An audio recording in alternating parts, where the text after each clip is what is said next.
ফেসবুকে video upload করতে গেলেই আমরা একটা অপশন দেখতে পাই, অ্যাড এআই লেবেল।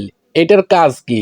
এটা কি আপনি বন্ধ রাখবেন নাকি চালু রাখবেন? আর এইটার কাজ যদি আপনি সঠিক নিয়মে না করতে পারেন, এটার ব্যবহার যদি আপনি সঠিক জায়গায় না করেন, তাহলে আপনার পেজের মনিটাইজেশন রেস্ট্রিক্টেড হয়ে যেতে পারে, আপনার পেজের রিকমেন্ডেশন বন্ধ হয়ে যেতে পারে, পেজ বা আইডির রিকমেন্ডেশন সাসপেন্ডেড বা নট রিকমেন্ডেবল হয়ে যেতে পারে। শুধুমাত্র এইটার কারণে বিভিন্ন ধরনের ইস্যু আপনার আইডি বা পেজে চলে আসতে পারে, যে কারণে আপনার পেজের মনিটাইজেশনটা বন্ধ হয়ে যাবে।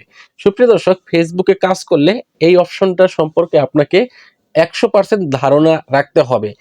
এছাড়াও ভিডিও আপলোড করতে সময় আমরা এখানে বেশ কিছু অপশন দেখতে পারি।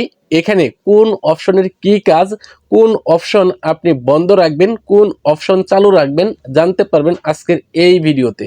ভিডিওটা খুবই গুরুত্বপূর্ণ হতে চলেছে, অবশ্যই শেয়ার দিয়ে সবাইকে দেখার সুযোগ করে দিবেন। এরকম টিপস ভিডিওগুলি আমাদের এই পেজ থেকে নিয়মিতই আসে। আমাদের পেজে একটি ফলো দিয়ে সাথেই থাকুন। চ্যানেল থেকে যারা দেখতেছেন চ্যানেলটি সাবস্ক্রাইব করে রাখুন, আপনাদের অনেক অনেক কাজে আসবে। সুপ্রিয় দর্শক, কথা না বাড়িয়ে সরাসরি চলে আসি মূল ভিডিওতে। স্ক্রিনটাকে লক্ষ্য করুন। একদম প্রথম থেকে আমি সবগুলি সেটিংস আপনাদেরকে দেখিয়ে দিচ্ছি। তো আমি সর্বপ্রথমেই ফেসবুক অফিসিয়াল অ্যাপ ওপেন করব। আমি নর্মালি এখান থেকে এই প্লাস আইকনে ক্লিক করেই ভিডিও আপলোড করি। প্লাস আইকনে ক্লিক করব, এখান থেকে রিলস নামে অপশন দেখতে পারবো, আমি রিলসের উপরে ট্যাপ করব। এখন গ্যালারি থেকে আমার নির্দিষ্ট ভিডিওটুকু নিয়ে নিতে হবে, আমি যেই ভিডিওটা আপলোড করতে চাচ্ছি। এই যে এখানে আমি একটা ভিডিও আপলোড করব, আমি এই ভিডিওটা এখান থেকে নিয়ে নিচ্ছি, নেক্সটের উপরে ট্যাপ করে দিচ্ছি। সুপ্রিয় দর্শক, এইখানে যে ভিডিওটা আমি তৈরি করেছি, এই ভিডিওটা কিন্তু আমি সম্পূর্ণ এআই এর সাহায্য নিয়ে ভিডিওটা তৈরি করেছি, অর্থাৎ এআই অ্যাপ্লিকেশন দিয়ে কিন্তু আমি ভিডিওটা এডিটিং করেছি। সেক্ষেত্রে আমার এই ভিডিওটার সাথে এআই যুক্ত রয়েছে। তো এই ভিডিওটা যখনই আমি ফেসবুকে আপলোড করতে যাব, তখনই কিন্তু আমাকে এখান থেকে অ্যাড এআই লেবেল যে এইখানে অপশনটা রয়েছে, এই অপশনটা আমাদেরকে চালু করে দিতে হবে, নয়তো কিন্তু আমার এই ভিডিওতে ইস্যু আসতে পারে। এই ভিডিওর জন্য আমার পেজের মনিটাইজেশন বন্ধ হয়ে যেতে পারে, শুধুমাত্র এই ছোট্ট একটি সেটিংস চালু না রাখার কারণে।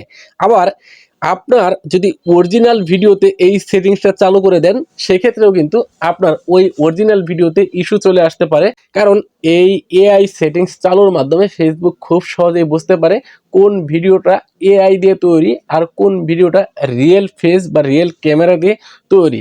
কারণ এইটা বোঝার জন্য যে তাদের যে রোবোটিক সিস্টেম রয়েছে, সে যদি এইটা বুঝতে পারে, তাহলে কিন্তু ওই ভিডিওতে ইস্যু দিবে না। কারণ এআই ভিডিও তৈরি করতে গেলে সেটা কিন্তু আপনার নিজের কিছুই থাকে না, সম্পূর্ণ কিন্তু অন্যজনের কপি করা ভিডিও বা অন্যজনের কপি ফুটেজ, অন্যজনের মুখের ভয়েস, সবকিছু কিন্তু অন্যজনের থাকে। তারপরেও ফেসবুক কিন্তু এআই দিয়ে যেন ভিডিও তৈরি করতে পারে, কন্টেন্ট ক্রিয়েশন যারা করে তাদের সুবিধার্থে এই সেটিংসটা নিয়ে আসছে। তো সেজন্যই আপনি যদি কোনো এআই সফটওয়্যার দিয়েও ভিডিও এডিটিং করেন, তাহলে আপনি এই সেটিংটা চালু করে দিবেন। আশা করছি এই এআই সেটিং সম্পর্কে আপনাদেরকে স্পষ্ট ধারণা দিতে পারছি। এই বিষয় নিয়ে আপনাদের আর কোনো দ্বিধাদ্বন্দ্ব থাকবে না। তারপর এখানে যে সেটিংসগুলোর কাজ রয়েছে, এখানে রয়েছে শিডিউল পোস্ট, এটার কোনো কাজ নাই, video upload to the sum, এটা ব্যবহার করতে হবে না। অ্যাড এ পোল, এই অপশনটা কিভাবে ব্যবহার করবেন এই বিষয় নিয়ে অলরেডি আমাদের চ্যানেল বা পেজে ভিডিও আপলোড করা হয়েছে। আপনারা যারা আমাদের ভিডিওগুলি নিয়মিত দেখেন তারা জানেন।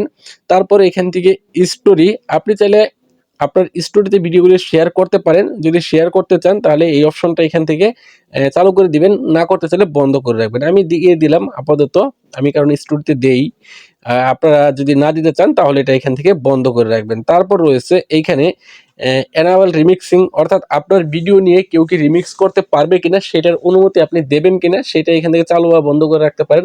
আপনি চাইলে কাউকে আপনার ভিডিও দিয়ে রিমিক্স করার অনুমতি দিতেও পারেন, নাও দিতে পারেন। ওকে, তারপর এখান থেকে ট্যাগ এ পিপল, এগুলি কিছু করার দরকার নেই। লোকেশন, এটা চাইলে আপনি দিতে পারেন, না দিলেও সমস্যা নেই, অপশনাল, তবে দিলে ভালো হয়। আবার আমি কিন্তু ব্যবহার করি না, কারণ আমার প্রত্যেকটা ভিডিওই কিন্তু ট্রেন্ডিংয়ে চলে যায় মোটামুটি, সেজন্য আমি লোকেশনটা ব্যবহার করি না। আমি চাই না যে আমার আশেপাশের মানুষ আমার ভিডিওগুলি দেখুক।